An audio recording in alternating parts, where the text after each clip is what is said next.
교회에서 사람 때문에 상처를 받았다고 하는 사람들이 생각보다 많죠. 그래서 요즘에는 이 교회를 다닐 때 교제를 잘 안 하려고 하는 사람들이 꽤 있어요. 물론 우리 같이 작은 교회는 안 할 수가 없죠. 네, 누가 언제 다 바로 보이니까. 하지만 그래서 사람들이 이제 작은 교회를 오기보다는 큰 교회를 선호하는 이유가 숨어 있기 원해서 교회 예배당 저 한 구석에 숨어서 예배드리고 이제 축도 끝나기 전에 후루룩 나가는 거를 선호하는 사람들이 의외로 많습니다. 또 그 이야기들을 들어보면 다 가슴 아픈 사연들이 있죠. 네, 교회를 다녔는데 상처를 받고 이런 얘기가 있습니다. 그러나 하나님은 애초에 사람을 만드실 때 서로 합력하여 선을 이루도록 창조하셨어요. 그러니 우리는 여전히 서로 교제해야 됩니다. 그래서 교회가 유일하게 이 세상의 답인데요. 근데 사람들은 좀 동의하지 않는 사람들이 있죠. 사실 성경적인 교회가 답입니다. 그냥 교회가 답은 아니라 바로 성경적인 교회가 답입니다. 왜 그럴까요? 그 답이 바로 오늘 본문에 있습니다. 그래서 오늘 설교를 잘 들어보시면 성경적인 교회가 얼마나 좋은지를 아실 수 있을 겁니다. 초대교회 때는요, 이 식사 교제를 했어요. 식사 교제. 그런데 어떤 식으로 했냐면 부자들이 먹을 거를 많이 쌓았어요. 그러면 그 먹을 거를 가난한 사람들이랑 함께 나눴습니다.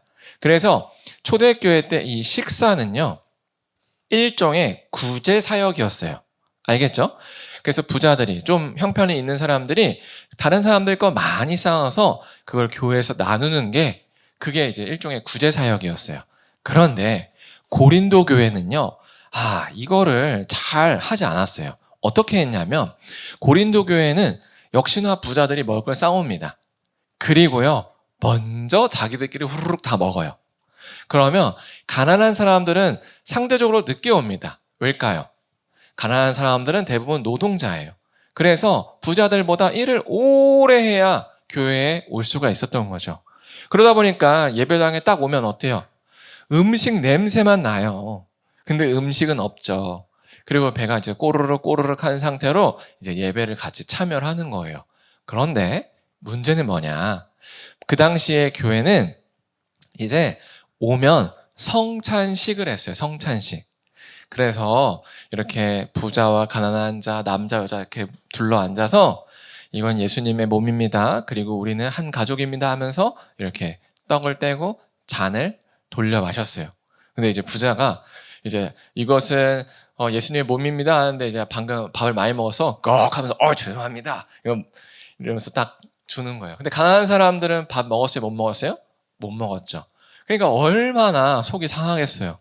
이 사람은 얼마나 많이 먹었으면 트름을 하는데 자기는 지금 쫄쫄 굶었는데 지금 우리는 하나다라고 빵을 주면 이게 지금 하나라고 느껴지겠어요? 안 느껴지겠어요? 당연히 안 느껴지죠.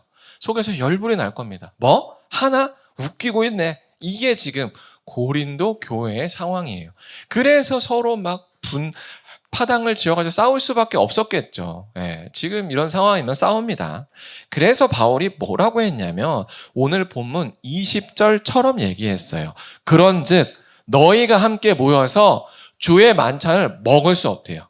이게 무슨 말이냐면 너희가 이렇게 서로 하나가 안 되고 배려를 안 하는데 하나라고 떡을 떼는 게 무슨 의미가 있어? 라고 얘기를 하는 거예요.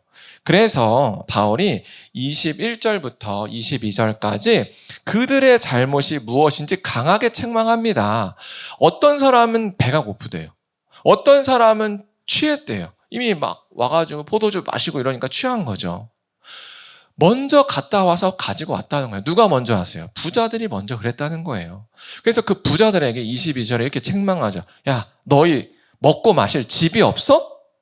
하나님의 집, 교회를 너희들은 이렇게 너 업신여기니? 지금 빈궁한 자들을 부끄럽게 하는 거야? 근데 내가 너희들을 어떻게 칭찬해? 라는 게 바울의 이야기죠. 이처럼 바울은 그들이 서로 하나라고 성찬식을 떼면서도 실제로 하나가 안 된 그 모습을 강력하게 책망하는 거예요. 그래서 이 성찬의 의미가 무엇인지를 23절에서 다시 한번 이야기해 줍니다. 내가 너희에게 전한 것은 예수님께 받은 거야. 그래서 예수님께서 어떻게 했어? 이 축사를 해서 이 빵을 가지고 너희를 위하여 내 몸이다 라고 하고 이 포도주를 가지고 너희를 위한 나의 피다 라고 하지 않았니? 이렇게 성찬식의 의미를 다 설명해 준 거예요. 이 성찬식은 그래서 예수님께서 잡히시던 그날 밤 제자들과 함께 나눈 그 빵과 포도주를 기념하는 행사예요. 알겠죠? 그래서 이게 어떤 식으로 진행됐냐면 이 성찬식이 있던 그날 밤 사실 평소와 같은 식사를 했어요. 평소와 같은 식사. 그래서 늘 그 당시 문화에는 빵과 포도주가 그냥 식사였어요. 우리로 따지면 뭐 밥과 물 정도겠죠. 그래서 그걸 가지고 예수님께서 식사하는 도중에 갑자기 얘들아 잘 봐라. 이 빵을 딱 드시더니 이건 내 몸이야? 이러고 나눠주신 거예요. 제자들은 이게 또 무슨 상황이야? 어리둥절했겠죠. 그런데 이제 가만히 있었을 거예요. 왜냐하면 원래 예수님은 늘 알쏭달쏭한 얘기를 자주 하시니까 이번에도 뭐 뜻이 있겠거니 하고 그냥 받아 먹었습니다.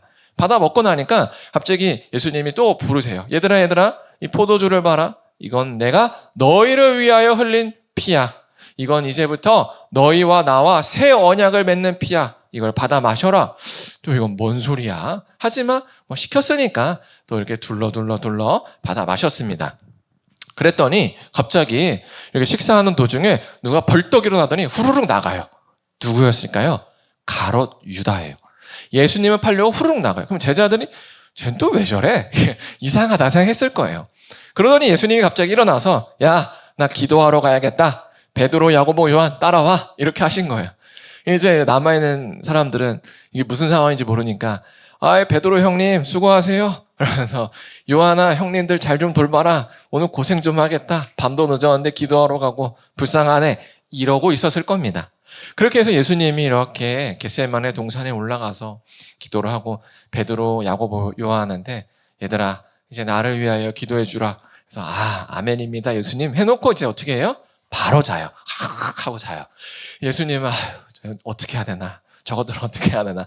하면서 눈물이 피눈물이 나올 때까지 막 간절히 기도하는데 뒤로 돌아보니까 어때요? 자요. 답답한 거죠. 가서 깨워요. 자지 말고 기도하거라 이렇게 얘기를 했어요. 그랬더니 알겠습니다. 또 이제 예수님 막 기도하는데 뒤를 보니까 어때요? 자요. 또 잔다. 그래가지고 가서 깨우고 3번이나 그랬는데 이게 안 되는 거예요. 제자들이 이러죠. 마음은 원하는데요. 몸이 약합니다. 이걸 지금도 써먹는 성도들이 꽤 많습니다. 마음은 원이로되 육신이 약하여 기도를 할 수가 없습니다. 이걸 하지만 그때 누가 나타납니까? 가롯 유다가 이제 제사장들이 파송한 사람들, 무기를 든 사람들을 막 데리고 왔어요. 그래서 예수님을 붙잡고 이제 심판대로 간 거죠. 그래서 본디오 빌라도가 이제 명령해서 예수님을 채찍질을 한 거예요. 그래서 예수님의 채찍질을 착 맞으니까 몸이 촥 찢어지죠. 근데 이 모습을 누가 봤어요? 제자들이 본 거예요. 그러면서 예수님께서 전날 밤에 이걸 떼면서 이 찢긴 몸이 내 몸이라 한 게 이걸 의미한 거였구나. 그리고 예수님이 어디로 올라갔어요? 십자가에 올라갔어요. 그래서 예수님이 피가 주르륵 하면서 십자가를 타고 뚝뚝 떨어지죠. 그러면서 제자들이 깨닫는 거예요. 예수님이 그 포도주가 당신이 피 흘릴 걸 얘기하신 거였구나. 이렇게 된 거예요. 그렇게 예수님이 죽고 3일 만에 부활해서 승천하셨어요. 이제 제자들만 남은 거예요. 그런데 식사를 하죠. 식사할 때 뭐가 있다고요? 빵과 포도주가 있어요. 그러면 누가 기억날까요? 예수님이 기억나는 거예요. 이거예요. 예수님이 이걸 위해서 빵과 포도주, 매일 먹는 그 빵과 포도주를 통해서 자기를 기억하라고 이 의미를 주신 겁니다. 그래서 그 빵과 포도주를 뗄 때마다 제자들이 뭘 떠올리겠어요? 예수님이 나를 위해서 찢기시고 피 흘리시고 죽었구나. 내가 이제 어떻게 살아야 되지? 예수님의 말씀대로 살아야지. 그래서 예루살렘과 유대와 사마리아와 땅끝까지 예수님의 이야기를 전해야겠구나라고 새기겠죠. 왜요? 식사는 매일 하잖아요. 그렇게 교회에서 이렇게 식사를 할 때마다 뭘 떠올리는 거예요? 예수님의 십자가 사건, 그리고 그 은혜를 기억하기 위해서 바로 예수님이 성찬식을 우리에게 제정하신 겁니다. 그래서 당시의 교회에서 어떻게 했냐? 식사를 하는데 이제 이렇게 얘기하는 거죠. 여러분, 리더가 딱 일어나요. 그러면서 이제 우리가 먹던 빵 중에 하나를 들어서 여러분, 이것이 바로 예수님께서 우리를 위하여 주신 당신의 몸입니다 하면서 떼어주는 거예요. 이렇게. 그리고 이 피는 당신이 우리를 위하여 흘리신 피입니다 하면서 나눠 마신 거죠. 이게 성찬식이었어요. 그러니까 이 예배당에 앉은 사람들은 주인도 있었고 종도 있어요. 남자도 있었고 여자도 있었고요. 유대인도 있었고 이방인, 외국인도 있었어요. 근데 그들이 다 예수님의 살과 피를 먹고 마신 뭐예요? 가족인 거예요. 그래서 이 성찬식의 의미는 우리가 이제 한 가족이 됐다라는 거예요. 그래서 교회는요, 그냥 예배당으로 앉아서 예배 드리고 흩어지는 무리가 아니라 바로 가족입니다. 정말로 육체의 피를 나눈 가족이 아니라 이제는 예수님의 피, 그 영적인 한 가족이 된 거예요. 이걸 꼭 기억하셔야 됩니다. 그러니 우리는요, 어떻게 되죠? 한 가족은 더 이상 국적의 차별도 없습니다. 언어의 차별도 없고 돈의 차별도 없고 남자와 여자의 차별도 없습니다. 왜요? 가족이잖아요. 가족은 원래 그런 거예요. 그래서 우리도요, 교회에 모이면 나는 부자야, 나는 가난하자야, 이게 아니에요. 부자는 옆에 있는 사람의 몫을 챙겨줘야 될 몫인 거예요.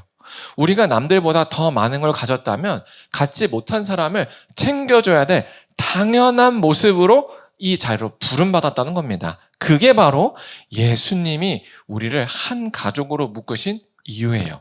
그래서 교회 때문에 상처받았다? 이럴 수가 없는 거죠. 정말로 성경적인 교회는 오히려 사람 때문에 살아납니다. 그리고 성경적인 교회는 오히려 사람 때문에 회복을 받고요. 그리고 성경적인 교회는 오히려 사람 때문에 그 사람이 살 맛이 난다는 거예요. 그래서 우리가 이 교회로 모였다는 거 정말 감사한 거예요. 왜요? 내가 가난하면요, 집에 갔을 때 배고파요. 하지만 교회 가면 부자 아빠 엄마가 있습니다. 네, 그게 바로 교회예요. 내가 교회 밖에 있으면 혼자지만 교회에 오면 나의 여럿 엄마, 친구, 동생, 형, 누나 다 있어요.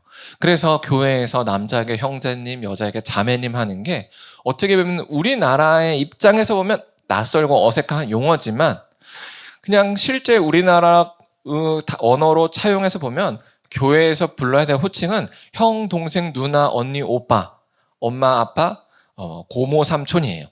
그게 형제님, 자매님, 영어에는 그렇게 표현할 게 없죠.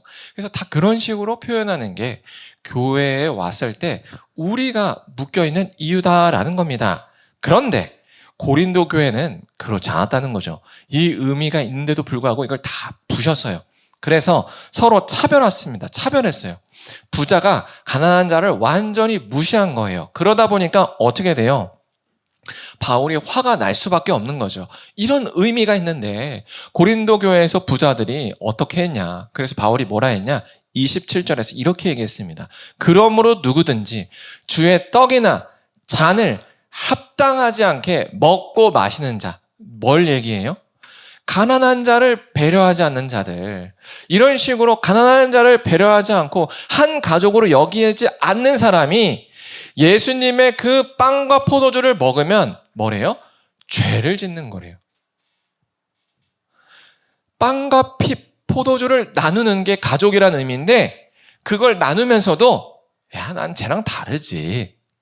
쟤랑 어떻게 가족이야? 이렇게 생각한다면 그 죄를 먹는 거랍니다. 그래서 바울이 28절에 이렇게 얘기해요. 자기를 살펴라. 성찬에 참여하기 전에 자기를 살펴라. 뭘 살피라는 거예요? 내가 옆 사람을 진짜 가족으로 생각하나? 내가 옆 사람을 정말로 내 가족으로 생각해서 그와 함께 기뻐하고 그와 함께 슬퍼할 마음을 가지고 있나? 이거를 살펴보래요. 그러고 난 뒤에 이 떡을 먹고 이 잔을 마시라는 겁니다. 그래서 29절에 뭐래요? 주의 몸을, 이 빵을, 성찬을 분별하지 못하고 먹고 마시는 자는 자기의 죄를 먹고 마시는 거예요. 여기서 죄는요, 심판이에요. 심판. 하나님의 심판을 먹고 맞는 거예요. 그래서 어떤 심판이냐? 아주 실제적인 심판이에요. 30절에 이렇게 얘기해요. 그러므로 너희 중에 약한 자, 병든 자가 많고 잠자는 자, 여기서 잠자는 건 죽는 겁니다. 죽은 자가 적지 않대요. 고린도 교회에 그때 막 문제를 얘기해요. 바울 선생님, 우리 교회에 요즘 병든 사람들이 많고요. 죽은 사람들이 적지 않아요. 이런 얘기가 나왔다는 거예요. 근데 왜 그렇대요? 너희가 서로를 가족으로 생각하지 않으면서 매우 위선적으로, 가식적으로 주의 성찬을 뗐기 때문이다라고 얘기를 해요. 아마 이 얘기를 들으면서 뭐 그땐 그랬겠지만 뭐 지금은 설마 그러겠어 라고 생각하는 사람이 있을 거예요. 에이 뭐 이건 뭐 좀 가족으로 안 생각한다고 뭐 별일 있겠어? 라고 하지만 여러분, 성경에 나와 있습니다. 바로 예수님께서 우리를 묶으신 이유가 서로 영적인 가족으로 묶었는데, 이것을 내가 거부한다는 건 뭘 거부한다는 거예요? 예수님을 거부한다는 거예요. 그러니까 하나님께서 그들을 치시는 겁니다. 질병으로 치시고요, 죽음으로 치세요. 우리라도 다를 거냐? 절대 그렇지 않죠. 우리도 같습니다. 우리도 이 모두의 교회로 불러 모으셨는데, 만약에 우리가 서로를 그냥 다른 남이다라고 여긴다면 그것은 하나님께 큰 심판을 받을 행동이라는 사실을 꼭 기억하시기 바랍니다. 왜 그러냐? 바울이 얘기하죠. 우리가 우리를 살폈으면 판단, 여기서 판단은 심판이에요. 심판을 받지 않겠지만 우리가 이미 이렇게 하나님께 심판을 받는 것은 하나님께서 징계하신 것이다 라고 얘기해요. 징계하신 것이다. 왜냐? 우리로 세상과 함께 정죄함을 받지 않게 하는 거예요. 우리가 한 가족이 되는 것, 예수님의 그 살과 피를 먹어서 예수님을 나의 주인으로 모시는 것을 믿어야 하는데, 이걸 거부함으로 우리도 세상 사람들과 똑같이 지옥으로 밀려가지 않도록 하기 위해서 우리를 먼저 치시는 거래요. 그러니 하나님이 이런 생각을 하고 있다면 우리가 정말로 우리 옆에 있는 교우들을 내 가족으로 여기지 않는다는 걸 하나님이 그냥 놔두시겠냐라는 거예요.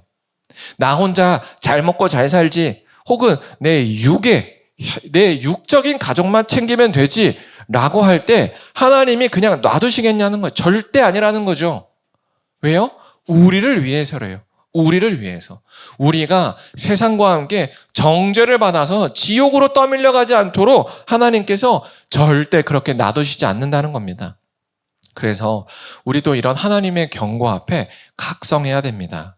그래서 정말로 우리가 오늘 생각해 봐야 돼요. 나는 지금 우리 예배당에 있는 식구들은 어떻게 생각하고 있는가? 정말로 예수님 안에서 한 가족으로 생각하는지, 아니면 그냥 너와 나, 너는 너고 나는 나인가, 이렇게 생각하는지 돌아봐야 됩니다. 그래서 바울이 이런 한 가족이 되라는, 그리고 하나님의 책망을 얘기하면서 뭐라고 얘기하냐면 이렇게 얘기해요. 그런즉 내 형제들아, 먹으러 모일 때 서로 기다리라. 뭐래요? 기다리래요. 그냥 가난한 사람 올 때까지 기다리래요. 굉장히 현실적인 조언을 하고 있는 거예요. 그러면서 야, 배고파서 못 기다리겠으면 집에서 먹고 와. 얼마나 현실적이에요. 지금 바울이 얘기하는 서로 한 가족이다, 서로 사랑을 하는 건 말로만, 마음으로만 하라는 게 아닙니다. 사랑은 행동입니다. 행동하라는 거예요. 기다리라는 행동을 하는 거고요. 기다리기 힘들다면 먹고 오라는 겁니다. 왜요? 너희 먹고 마실 집이 있지 않느냐. 교회에서 서로 하나가 되게 힘써야지, 이거라는 거예요. 그렇다면 우리는 어떻게 해야 될까요? 우리는 그냥 그렇구나, 서로 가족입니다, 이게 아니라 진짜로 내 교우들이 힘들면 그의 짐을 같이 나눠지는 거예요. 그게 때로는 돈이 될 수도 있고요. 때로는 시간이 될 수도 있는 거예요. 또 기쁜 일이 있으면 함께 기뻐해야 되는 거예요. 옆에 있는 사람이 땅을 사면 어떻게 저런 사람이 땅을 사지? 배 아파하지 말고 하나님께서 저 사람에게 땅을 주셔서 감사하다라고 함께 기뻐하고 함께 어려운 일을 짊어지는, 그게 바로 오늘 바울이 우리를 통해 얘기해 주는 거죠. 우리를 향해서 얘기해 주는 거예요. 사랑은 행동이다. 진짜 행동이다. 그래서 함께 돈을 떼고 시간을 떼고 마음을 떼고 해서 함께 살아라 라는 거예요. 그게 교회입니다. 그게 성경적인 교회예요. 그러니 교회에 오면 위로를 받을 수밖에 없고요. 그러니 교회를 오면 든든할 수밖에 없어요. 왜요? 내가 혼자라고 보통 생각하잖아요. 우리 어머니, 아버지가 못 도와주면 나는 그냥 홀로 그와 같이 이 세상을 살아야 되는데, 하지만 이제 교회 공동체가 있기 때문에 우리는 가족이 있는 거예요. 서로 사랑할 수 있는 가족이 있고 서로 도움을 주고받을 수 있는 가족이 있는 거예요. 그러니 여러분 이걸 꼭 기억하세요. 우리 교회는 이 땅의 소망입니다. 여전히 교회는 이 땅의 소망이에요. 왜요? 여전히 이 땅에는 그 육적인 가족이 파괴된 가족들이 굉장히 많아요. 그래서 가족은 있지만 실제적으로 사랑을 주고받지 못하는 가족들이 굉장히 많습니다. 그리고 하나님께서 우리를 수원지역으로 불러주신 이유는 바로 그런 사람들을 회복시키라는 거예요. 그래서 제가 소망하기로는 우리 교회가 힘써 사랑했으면 좋겠습니다. 그래서 오늘 이 시간에 다들 내가 어떻게 서로를 더 사랑해야 되는가, 내가 어떻게 서로를 더 아껴야 되는가를 좀 고민해 보셨으면 좋겠어요. 그래서 우리 교회가 정말로 왔을 때 서로 사랑한다는 게 느껴지고 정말로 우리의 표정에서 서로 사랑하고 있다는 게 느껴졌으면 좋겠어요. 그래서 우리가 전도하고 있는 수원 지역에 있는 영혼들이 우리 예배당에 왔을 때 나도 저런 공동체에 껴서 저 사랑 받고 싶다. 그래서 그렇게 충분히 사랑을 받고 그래서 그 사람이 회복되면 또 그 사람의 가족이 회복이 되고 또 그 사람 주변에 있는 마을이 회복된다라는 걸 기억하셨으면 좋겠습니다. 그래서 우리가 이 시간에 찬양하고 기도할 때에 이렇게 기도했으면 좋겠습니다. 우리가 예수님 안에서 한 가족으로서 서로 힘써 사랑해서 수원 지역에 있는 외롭고 소외된 이웃을 회복하게 해달라고 함께 기도했으면 좋겠습니다.